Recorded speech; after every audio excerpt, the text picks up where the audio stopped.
She entered every Indian home as Tulsi, a daughter, a wife, a woman of strength. She became a household name across the country. But Smriti Irani ji's story did not stop at television. From the spotlight of the small screen to the corridors of power. Over the years, she has held some of the most significant portfolios in the government, from human resource development to textiles, women and child development. Her journey is not just about success. It's about grit, determination, transformation, and a deep commitment to public service. सिर्फ इतना ही नहीं, जैसे भारत में हम कदम कदम पर भाषाओं को बदलते देखते हैं, लेकिन स्मृति ईरानी जी खुद अपने अंदर भारत को बसाती हैं, कई सारी भाषाओं को जानती हैं. The lady who's inspired a generation, Smriti Irani ji, I welcome you on stage in conversation with Arnab Goswami.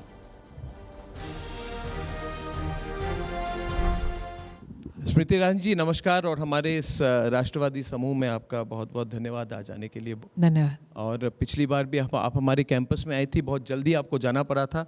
आज आपको हमने इसलिए रोक रखा था क्योंकि कई लोग आपको सुनना चाहते हैं.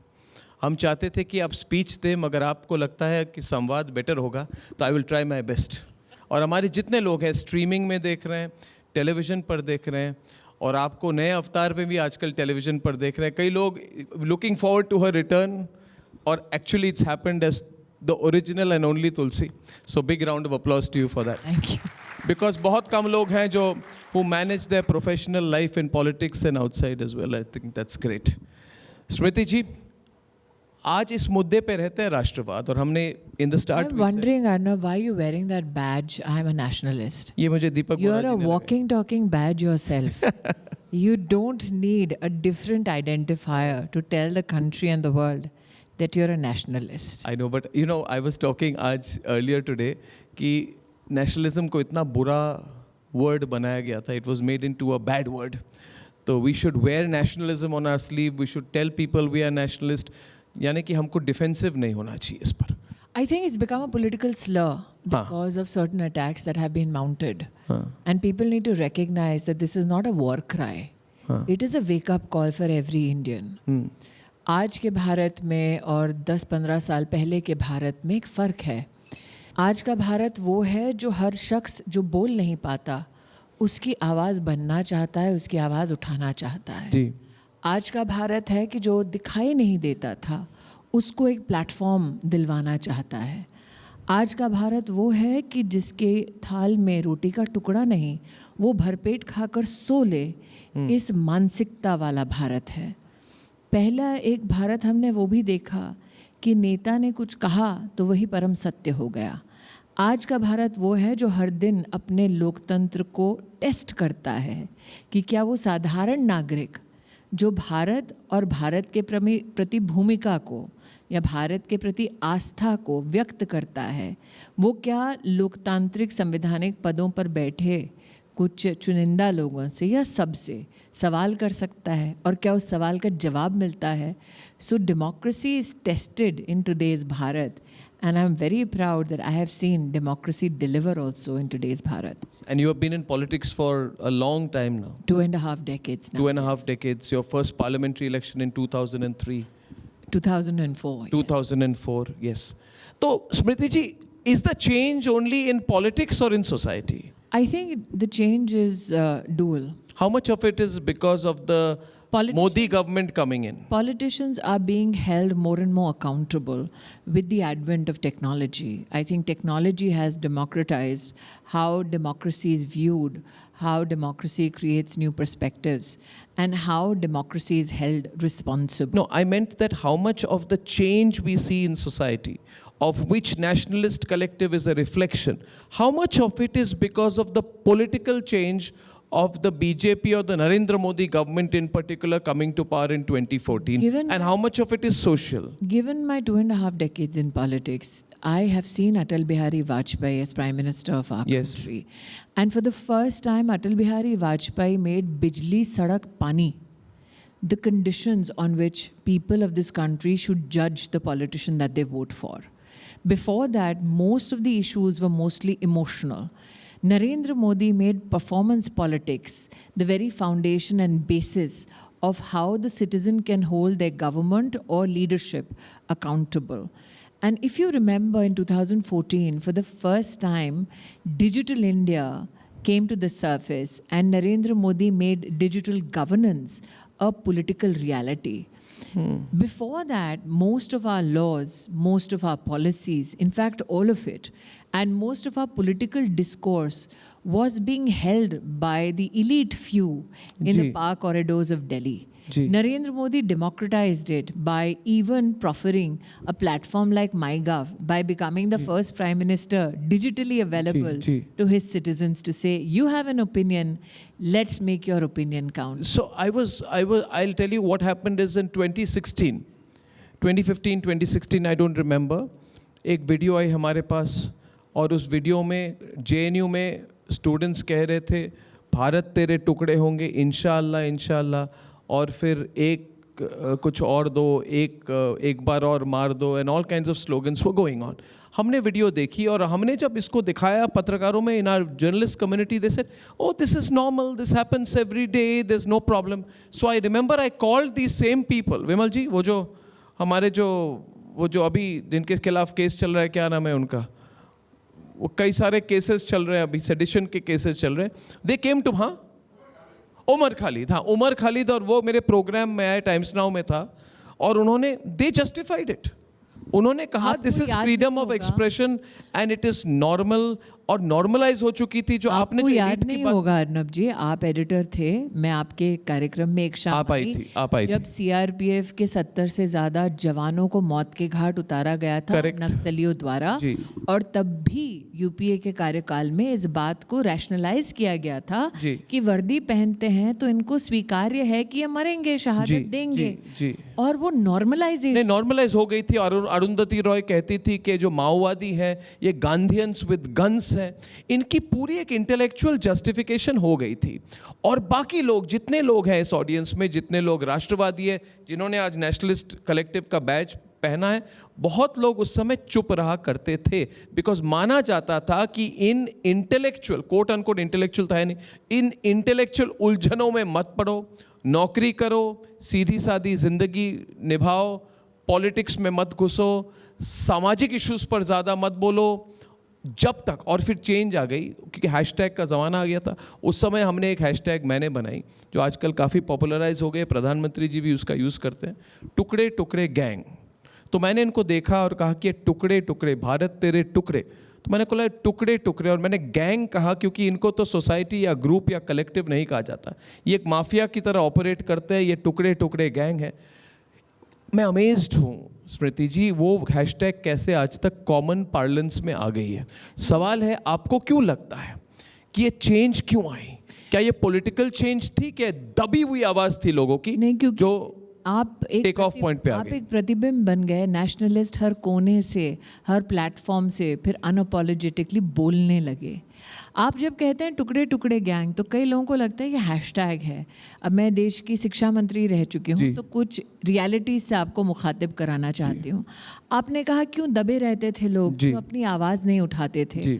अगर वो साधारण से शिक्षक हैं और उनको अगर आगे बढ़ना है अपनी एकेडमिक स्ट्रक्चर में, तो जब तक वो इस गैंग का हिस्सा नहीं बनते, गैंग के अधीन नहीं होते, तो वो कभी भी ना नौकरी पाते थे ना प्रमोशन पाते थे. तो कुछ लोगों को वो इकोनॉमिकली इतना कंपेल करते थे कि अगर तुम्हें नौकरी में आगे बढ़ना है तो गैंग का हिस्सा होना पड़ेगा, या गैंग जो कहेगा वो करना पड़ेगा. अच्छा. और गैंग अगर तुम्हारे फेवर में नहीं है तो तुम्हारी आर्थिक जीवन में या सामाजिक जीवन अलग अलग चुनौतियां लगा, यानी कि आपको बॉयकॉट कर देंगे, बैनिश कर देंगे, आप आउटकास्ट कर देंगे. देखिए अर्नब जी, बहुत आसान होता है जो प्रिविलेज घरानों से हैं, जिनके बाप दादा पैसे छोड़ गए, कि वो एक व्यू रखें. जिसको हर दिन अपनी रोजी रोटी कमानी होती है, जिसको अपने परिवार का आर्थिक संरक्षण करना होता है, उस व्यक्ति के लिए वो परीक्षा की घड़ी हो जाती है कि मैं परिवार का संरक्षण करूं या राष्ट्रहित में कहीं किसी विवाद में पड़ूं. बहुत पावरफुल लॉबी है ये, बिल्कुल, बहुत स्ट्रॉन्ग लॉबी है, इसमें कोई दो राय नहीं होती. इसमें राहुल बाबा का भी हाथ है. देखिए, जिनको आपने by the way, I am quite sure political सवाल तो पूछूंगा ही। राष्ट्रवादी मंच है, न्यूज़ का मंच भी है, आप अमेठी वापस आएंगे कि एक नहीं? बात कहूँ, आप ये सवाल मुझसे सालों साल से पूछते आ रहे हैं। मैं नहीं पूछ रहा, आप लोग नहीं पूछ रहे ये नहीं, सवाल। वो तो तालियां बजा रहे हैं, सवाल आप पूछ रहे हैं। अगली बार स्वीट रिवेंज होगी कि नहीं लेकिन होगी? मैं, दर्शक जितने यहाँ बैठे हैं, आई थिंक ऑलमोस्ट सभी वर्किंग प्रोफेशनल्स हैं। जी जी, स्टूडेंट्स सबकी भी कहीं ना कहीं नौकरियां हैं। जी। अगर आप लगातार अपनी नौकरी में 11 साल से ढंग से काम ना कर पाए तो क्या आपकी नौकरी रहेगी? उनकी है, इतना पावरफुल उनका इकोसिस्टम है। नहीं, आप नौकरी लेने वाले हैं कि नहीं अगली बार? सवाल ये। नहीं, मैं आपको बड़ा गंभीर एक मुद्दा बता, नहीं, मैं सीरियस सवाल वो पूछ रहा हूं। कैसे सर्वाइव। ये वायरल मोमेंट है, आपको कहना नहीं, पड़ेगा, वो तो आपको मुझे मालूम कमिटमेंट देनी है। पड़ेगी। आप और मैं मंच पे आते हैं, वही वायरल मोमेंट है। बताइए। और अगर आपको ग्लोबल वायरल मोमेंट बनाना है तो आप में और मध्य में मिस्टर गांधी हो जाएं तो मैं फिर गांधी जी के साथ में, ये राहुल बाबा के साथ 2014 में मैं बैठा था, तो मैं तो चुप रहा पूरे इंटरव्यू। मैं तो ये जानना चाहती हूँ कि पीछे से इशारे कौन कर रहा था कि क्या इशारों बोला की जाए, जरूरत क्या नहीं है, वो अपने आप को इशारा करते हैं, वही एक इशारा है।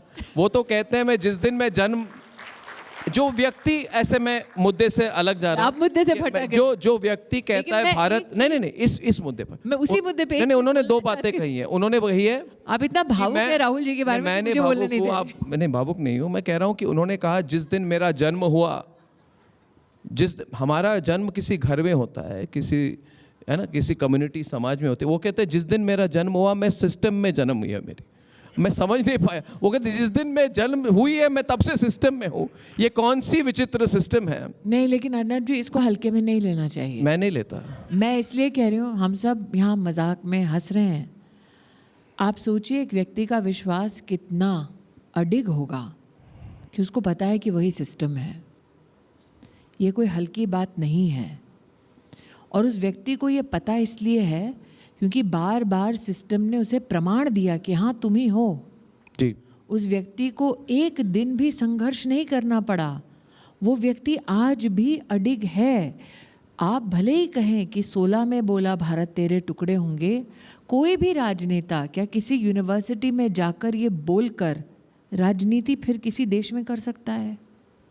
नहीं, उन्होंने कहा कैम्ब्रिज यूनिवर्सिटी में जाकर कहा कि India is not a nation, was never a nation, will never be a nation. ना भारत कभी राष्ट्र था, ना है, ना रहेगा। तो अगर नहीं ये है इनकी तो फॉर्मल चुनाव क्यों स्टेटमेंट। लड़ते हैं वो? देखिए, सोच देखिए, वो कहते हैं भारत यूरोपियन यूनियन की तरह है।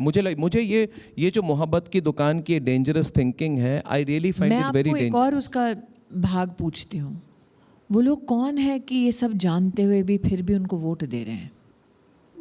आप आपको ये बताइए, भी आप लड़ सोचना चुकी हैं चाहिए। उनके खिलाफ। आपको ये भी सोचना चाहिए 140 करोड़ के देश में वो कौन है जो जानते हैं कि वो चाहते हैं भारत के टुकड़े हों फिर भी वोट देते हैं?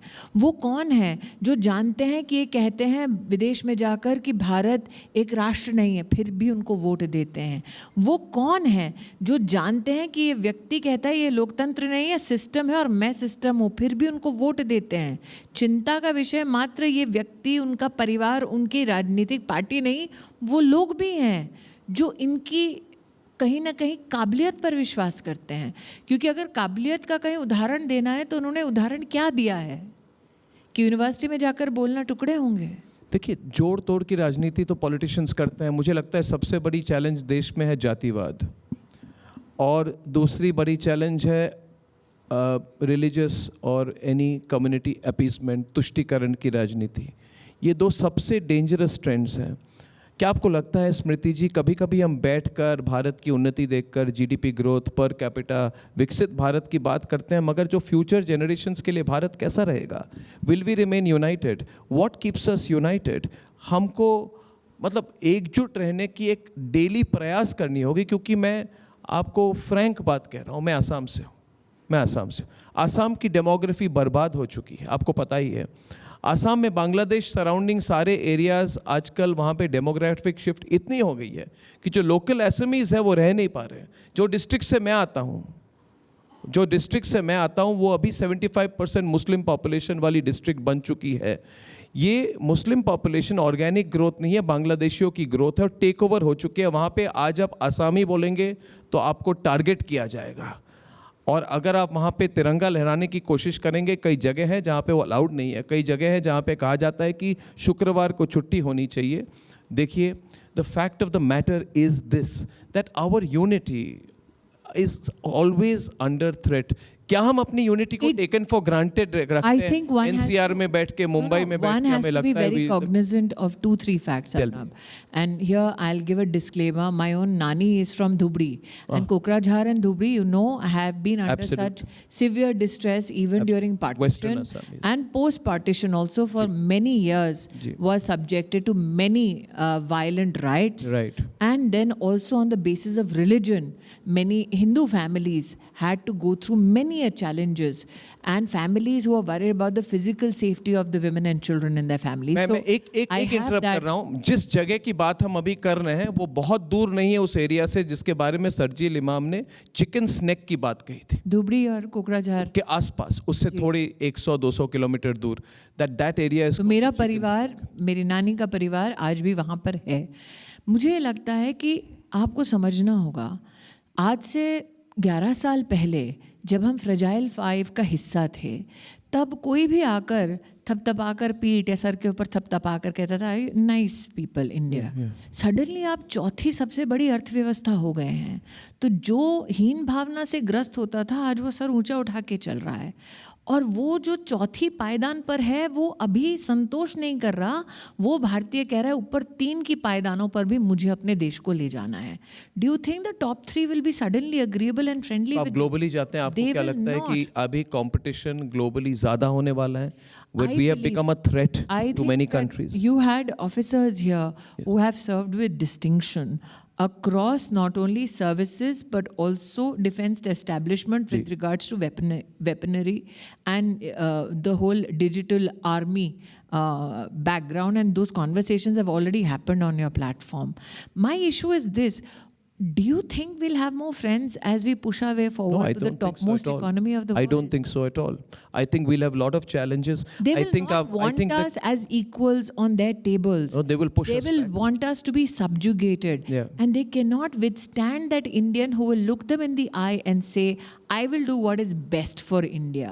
In that, I don't care who says what and tries to divide us how.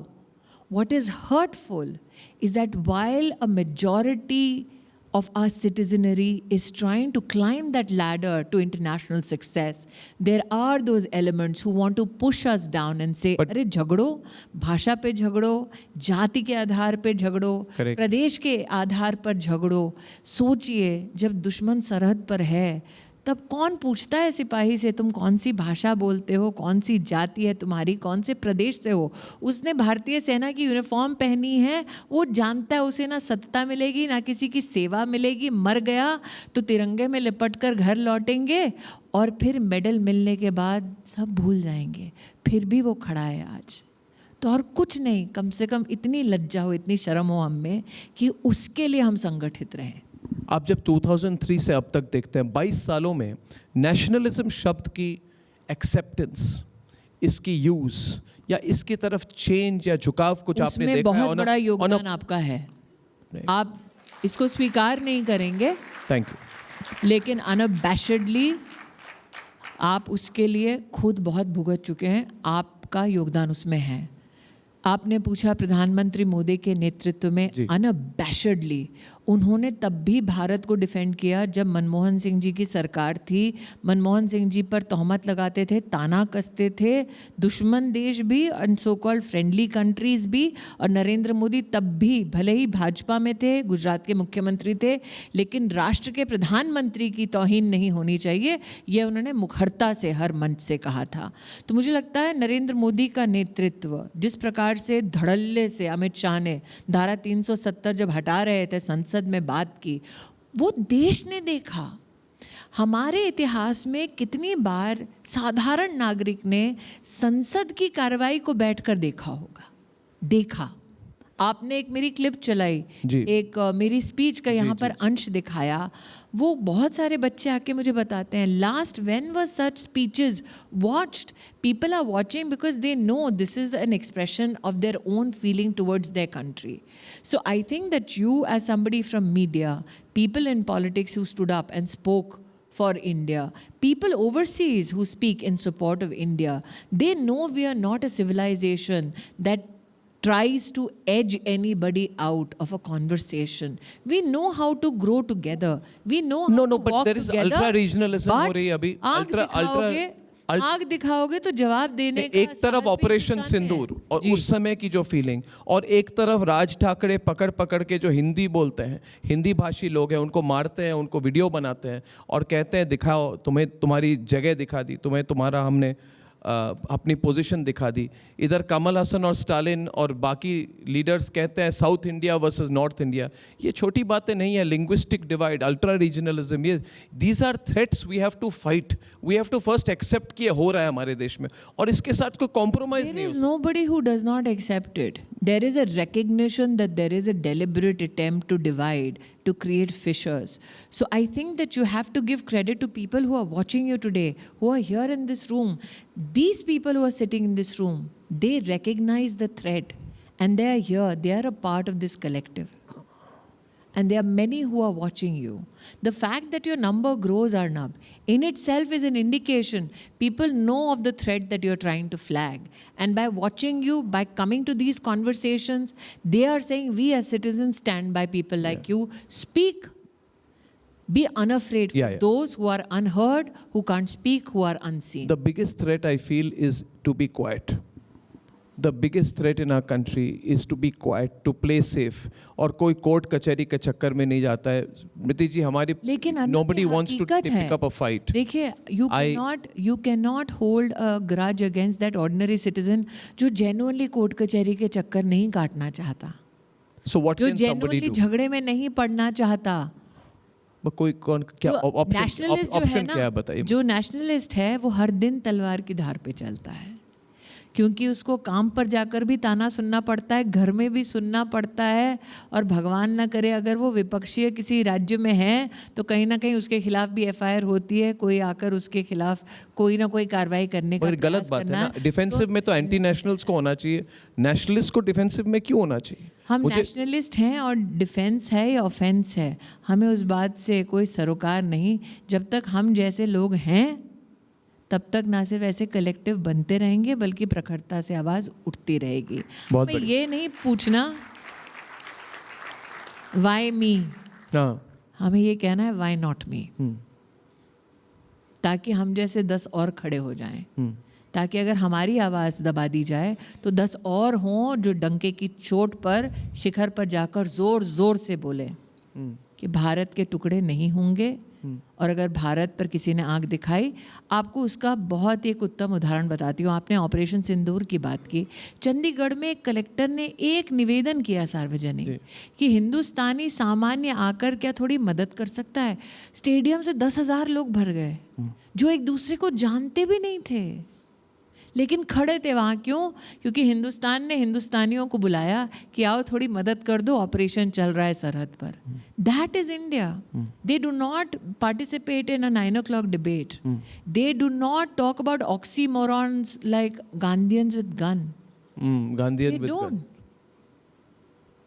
They live nationalism. They turn up when your country calls. They are not uniformed personnel. They turn up. And लोग कहते हैं शहरों में आपको ऐसा nationalism नहीं दिखता। चंडीगढ़ के उस उदाहरण ने कह दिया क्या शहर क्या गांव। वो नेशनलिस्ट कौन है अर्नब? वो जो सरहद पर घर बनाकर आज भी गांव में रह रहा है, जिसकी शेलिंग चल रही है। आपने रिपोर्ट की थी, शेलिंग हो रही है। वो कह रहा कोई बात नहीं जी, हम लड़ रहे हैं, लड़ते रहेंगे, हम गांव छोड़कर नहीं जाएंगे। कुछ ऐसे लोग आपने उनको टेलीकास्ट में दिखाया है जिन्होंने कहा बीवी बच्चे घर में माँ, उनको हमने सिक्योर जगह पर रख दिया जी, मैं घर नहीं छोड़ रहा क्योंकि मुझे सरहद नहीं छोड़। हमने पुंछ में रिपोर्टर भेजा, वहाँ पे एक सब लोग चले गए थे, एक बूढ़ा आदमी वहाँ पे था। हमारी रिपोर्टर हर्षा उनके पास गई, कहा आप क्यों जा रहे हैं? कहते मैं कुछ नहीं जाने वाला। बोले शेलिंग हो रही है, गांव वाले चले गए। बोलते मुझे गांव में ही कंफर्टेबल लगता है, इधर ही सेफ लगता है। और एक तरफ है रॉबर्ट वाड्रा जो कहते हैं हिंदुत्व के कारण आसिफ मुनीर ने पहलगाम करवाई।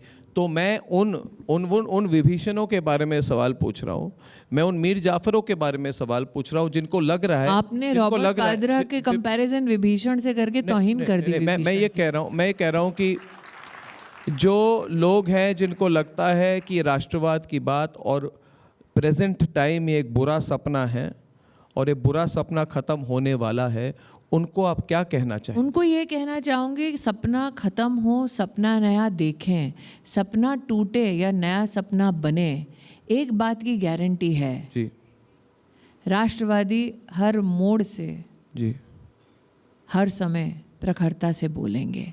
अगर उन्हें लगता है वक्त बदलने से हमारा स्वभाव बदल जाएगा तो ये उनकी गलत फहमी है। तब भी कहते थे जब सत्ता उनके पास थी, अब भी कहते हैं जब सत्ता राष्ट्रवादियों के पास है, और आने वाले कल में भगवान न करे, भगवान न करे, आने वाले कल में भगवान न करे, अगर उन्हें इस बात का गुमान है कि बागडोर उनके हाथ में आएगी तो जान लें कि रस्से का एक छोर हमारे हाथों में रहेगा। स्मृति जी, आप इतनी लो प्रोफाइल आपको नहीं होना चाहिए। मुझे लग रहा है जो अर्नब के साथ बैठ जाए वो कैसा low profile? आप अग्री करते हैं मेरे साथ? मुझे लगता है कि स्मृति जी थोड़ी ज़्यादा लो प्रोफाइल हो चुकी हैं। वैसे बहुत अरे पहले हाई प्रोफाइल थी तब मुसीबत थी, अब लो प्रोफाइल हो तब मुसीबत है। तो आपको प्रोफाइल से मुसीबत है कि स्मृति ईरानी से मुसीबत है? मुझे याद है कि जिस बार पिछली बार जब आपने, इसके पहले वाली बार 2019 में जब आपने बिग मार्जिन के साथ राहुल गांधी को आपने हराया था, तो हम खोज रहे थे कि स्मृति ईरानी कहाँ है। हाँ, तो आपकी ऑडियंस को बता दूं, मैं एक्चुअली उस दिन आराम से म्यूज़िक सुनते हुए अपने कमरे में बैठी थी। मैं किसी से मिल नहीं रही थी, मुझे आके बताया जा रहा था काउंटिंग में क्या हो रहा था, क्योंकि मैंने कहा मैंने अपना काम कर दिया, अब जब आएगा परिणाम तब देखी जाएगी। शायद मिस्टर गांधी का कोई प्रेस कॉन्फ्रेंस हो, अचानक फ़ोन पे चिल्लाते हुए मुझे अर्नब गोस्वामी सुनाई दिए कि आप कैसे चुपचाप बैठ सकती हैं, हिस्टोरिकल मोमेंट है। मैंने कहा भैया काउंटिंग तो होने दो। उन्होंने कहा काउंटिंग छोड़िए, सामने से व्यक्ति ने कंसीड कर लिया है। तो मुझे सौभाग्य प्राप्त हुआ है चिल्लाते हुए अर्नब गोस्वामी की आवाज़ फ़ोन पे सुनने का। नहीं, मुझे लगता है कि देखिए आपने ग्लोबल लेवल पर बहुत काम किया है, और मैं ऑडियंस को कहना चाहता हूँ कि ग्लोबल लेवल पर ग्लोबल ऑर्गेनाइजेशंस के साथ, मिडिल ईस्ट हो, अमेरिका हो, आपने बहुत काम किया है बिहाइंड द सीन्स पिछले ट्रेडर्स ऑर्गेनाइजेशंस के साथ पिछले 10 महीनों में। एक आप अगर इसको साझा तरीके से समझा सकें कि आपको जितनी आपने ग्लोबल ट्रैवल्स की, आप देश का नाम ना लें, मगर भारत के खिलाफ किस तरह की षड्यंत्र हो रही है। क्योंकि मैं अगर षड्यंत्र के बारे में कहूँ तो बाकी मीडिया वाले कहते हैं कि Arnab Goswami is a conspiracy theorist. क्या हमारे खिलाफ षड्यंत्र है, और अगर है तो उसके 2-3 पहलू आप अगर हमारे साथ शेयर करें without naming countries, so that we are aware, so that the younger generation is more aware of what's going on. Firstly, to ensure that what I'm about to say doesn't get convoluted Right. and get trapped in the narrative of conspiracy, आप disclaimer let us because you want to speak to the younger generation. I want to, yes I want, And the younger generation, Arnab, will judge us on facts yes and not on rhetoric. जी, So, what are the facts?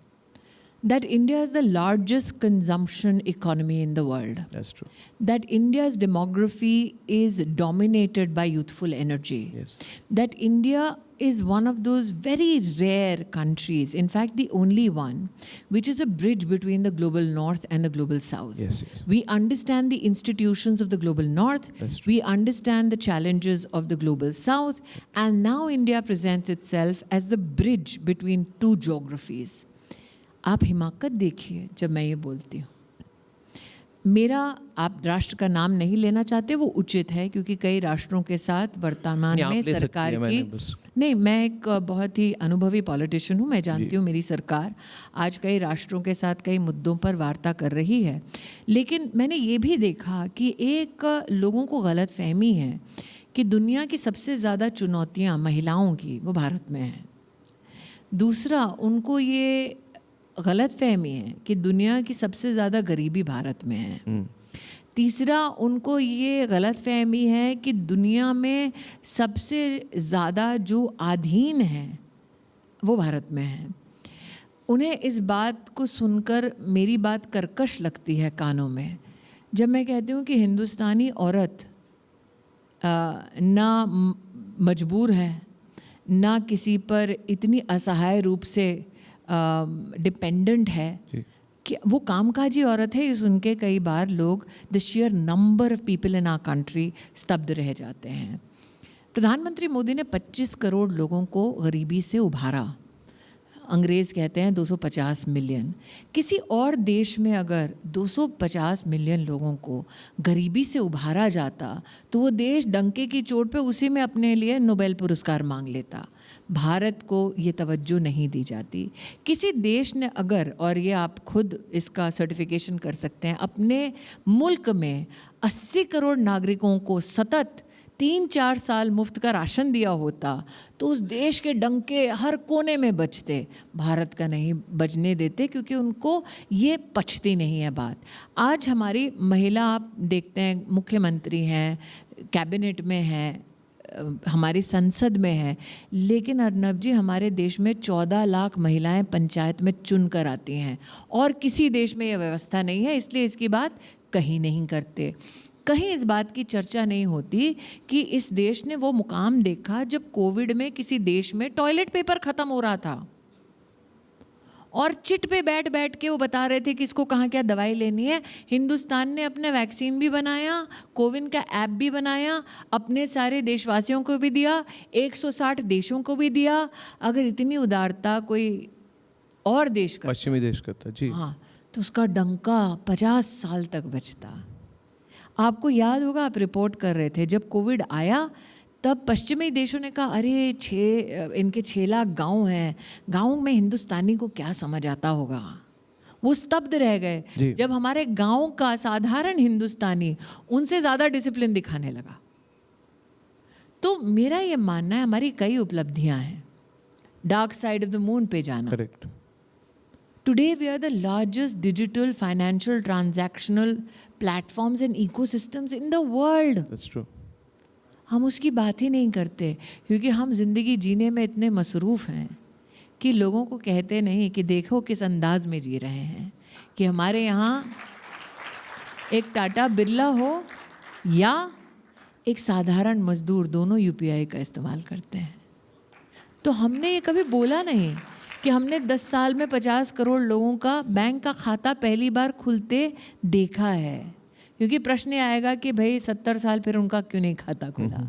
तो हम उस स्वभाव के हैं कि घर के झगड़े घर में कर लेंगे, बाहर जाके तो बोल दो कि हिंदुस्तान की क्या उपलब्धि है। उसमें बीच में कुछ लोग आते हैं जो कहते हैं हिंदुस्तान तो बटा हुआ है, टुकड़ों में है। तो ये चुनौतियां हैं, वास्तविकताएं हैं, लेकिन इन चुनौतियों से परास्त होकर दुबक कर घर में बैठ जाएं, ऐसे राष्ट्रवादी तो हम भी नहीं हैं। तो आप लड़ेंगी अमेठी से अगली बार?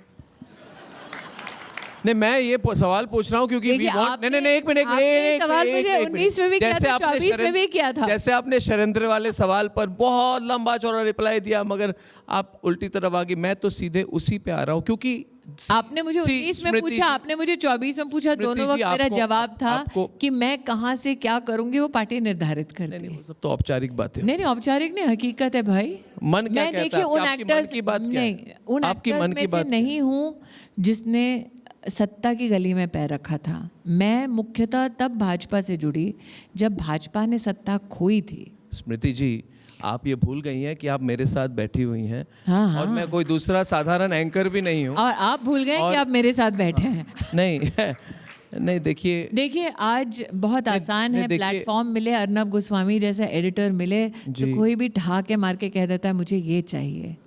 लेकिन क्या जनता वैसा नेता चाहती है जो कहे उसको क्या चाहिए, या वो करे जो जनता को चाहिए?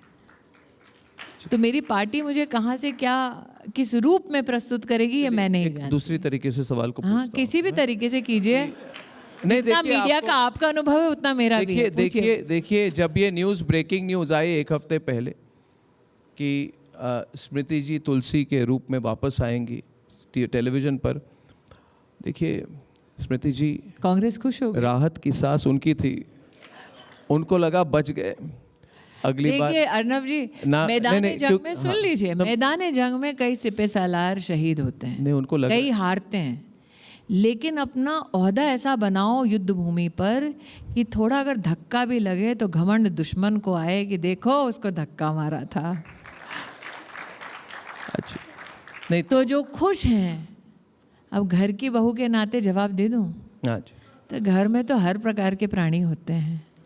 कुछ बहू अगर प्रताड़ित होती है तो ज़्यादा खुश होते हैं, लेकिन हिंदुस्तानी औरत हूँ, जो लोग ऐसा मानते हैं कि मैं प्रताड़ित हूँ, उनको मुस्कुरा के कहती हूँ कि मैंने इतिहास सिर्फ जीत पर नहीं लिखा, मैंने हार के कंधे पर चढ़कर भी नया इतिहास रचा है। मैं 2004 में, आपने पूछा मैंने चुनाव कब लड़ा, 2004 में मैंने चुनाव चांदनी चौक से लड़ा, हारी। अगर जीतती तो क्या जहाँ बैठी होती। तो हर बार फसाना जीत से नहीं, कभी कभी हार से भी लिखा जाता है। ये सब एब्स्ट्रैक्ट बातें हैं। हाँ, मैं कह रहा हूँ कि सीधा सवाल ये है कि कई लोग कह रहे हैं, मैं भी सीधा ही आपको abstract कहना है दे रही हूँ। कंप्लीट। देखिए, कई लोग कह रहे हैं कि स्मृति ईरानी, देखिए, कोई और मिलेगा जिसको अर्नब गोस्वामी का ही कहना है complete। कई लोग कह रहे हैं Smriti Irani is leaving politics. कई लोग कह रहे हैं कि Smriti Irani is leaving politics. अब उनको जवाब तो देना पड़ेगा आपको। कि कुछ तो लोग कहेंगे, लोगों का काम है कहना। छोड़ो बेकार की बातों को। छोड़ो बेकार की बातें। देखिए 2004 में Very भी nice। आपको याद होगा, जी। कपिल सिब्बल से मैं हारी थी। जी मुझे पता है। वो मंत्री बने थे, तब भी यही ढाके लगाए गए थे। तो every time you think you finished me, I have the tendency to spring right back up. Super.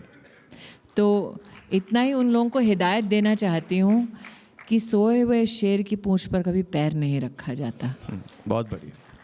देखिए, we need nationalist leaders like her, we need young leaders like her, and I think among women leaders in the country she is among the foremost, and we would want to wish her all the best in both in television and in politics. स्मृति जी, आपको you। बहुत दूर जाना है। आपको लोग बहुत पसंद करते हैं, आपके साथ आइडेंटिफाई करते हैं, और उसका सबसे बड़ा कारण मैं बता देता हूँ आपको। क्योंकि you are a self-made person. You have, wherever you have come in life, and that's why I appreciate you the most, is because you started with nothing and you are not afraid of going back to nothing. आप में कोई डर नहीं है उसका, इसलिए you have started from nothing. You are very popular today. I think lot of success will come to you both in the media world, where you're going back for So some you time, did and in ask politics. me, what is the one desire that Smriti Irani has? You did allude to the fact. अभी you were What dodging do you so many want- questions. मुझे लगा What मैं do you लोगों want के सामने politically? And you said तुम अकेली आई हो, तो जाऊंगी भी अकेली ही भाई। नहीं, मैंने ये सब नहीं कहा। मैं इतना फिलोसॉफिकल हुई नहीं। लेकिन नहीं, मैं थोड़ी हूँ। हाँ। लेकिन मुझे लगता है यहाँ जितने हिंदुस्तानी बैठे हैं वो इस बात से कहीं ना कहीं सहमत होंगे कि एक नेशनलिस्ट का सबसे बड़ा गौरव ये होगा अर्नब, कि वो तिरंगे में लिपट कर जाए। तो मैंने कभी यूनिफॉर्म नहीं पहनी, तो अगर देश का कानून तब ये इजाज़त देगा कि एक साधारण नागरिक तिरंगे में लिपट कर जाए, तो मेरे जीवन का ये सौभाग्य होगा, चाहे कुछ भी क्या हो, कि कहीं ना कहीं मेरे परिवार में इतनी क्षमता हो कि तिरंगा एक बार मेरी डेड बॉडी को छुआ दे। वो मेरा गौरव होगा। आप ये बातें, देखिए, आपने अपनी बात कही, अपनी ख्वाहिश रखी। हमारी ख्वाहिश है that you go very far in life, and we want you to be associated with nationalist collective and our own effort, जिसको हम राष्ट्रवादी समूह कहते हैं। सब लोग ये बैज पहन रहे हैं, कभी आपको भी एक बैज गिफ्ट कर दूंगा। आप भी इसके थोड़ा सा प्रोपोगेट करें। यू आर वेरी थोड़ा सा नहीं, पूरा। Very nice. See that's a but commitment. हम So she is now part of the nationalist collective family. Thank you, Smriti ji. Thank you. It's a Thank you, privilege and Smriti an ji. honor It's to a speak to you. privilege and an honor to meet you today. Thank you.